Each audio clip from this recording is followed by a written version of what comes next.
Kentucky, welcome back. Time for some more topics. We have help today from our final intern on the show, Trevor. Well, maybe not, hopefully, in perpetuity, but this year, Trevor Morgan. It's your last day. Trevor, you've been great. How are you? Pretty good. I thought I'd get to sit back and relax today, but you put me to work. Putting you to work. So what's up first? All right, well, UK says True Blue fans with a Kroger Plus card or those who bring a canned food item to donate will have priority lines of entrance at Gate 6 of Kroger Field. Matt and Perrin, what do we think about this idea? I mean, it's nice, I guess, but doesn't everyone have a Kroger Plus card? If you've ever been to Kroger, it's not like you're getting some platinum, MasterCard. It's a Kroger card. So I actually think that line might be slower, but I don't know that I like the idea that you have a card for a company to get into the game. I don't like it, but it's where we are. Everybody has a Kroger card, so I don't know who came up with this genius marketing plan, and it's going to be something that's going to be more of a problem than a plus. I don't want to sound like Rand Paul, but I don't like those cards, and I don't sign up for them. I don't have a Kroger Plus card, and I'll never get one because they keep all the information on you, find out what you buy, sell it to other people. I'm going to put my tinfoil hat on. I don't like them, Perrin, and I'm not even kidding. What's next? Well, several Kentucky locations are offering an alternative to traditional camping. Glamping offers some of the creature comforts of urban living in a rural setting.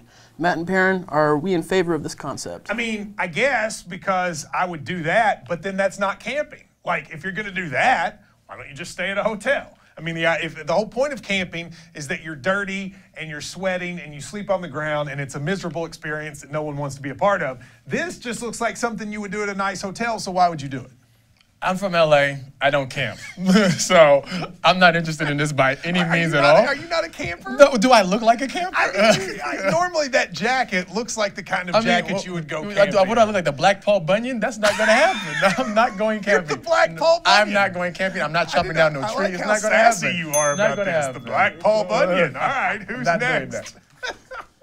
Louisville's Valhalla Golf Club has a storied history with the PGA Championship and the Ryder Cup, and now one former PGA president wants the club to become the permanent home for the Ryder Cup.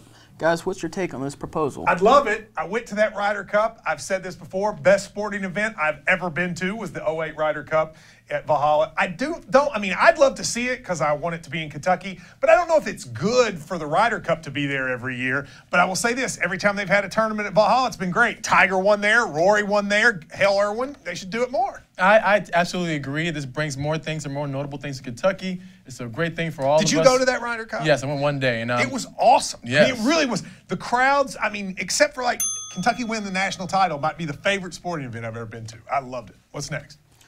Some are calling for tighter requirements for affixing the Kentucky Proud label to products, as imported items that are only processed here are apparently being allowed to use the labels as well. Guys, your thoughts on this story? I love Ryan Quarles, the Ag Secretary. He needs to do something about this. This is a problem. I buy things that say Kentucky Proud because I believe that they're made in Kentucky.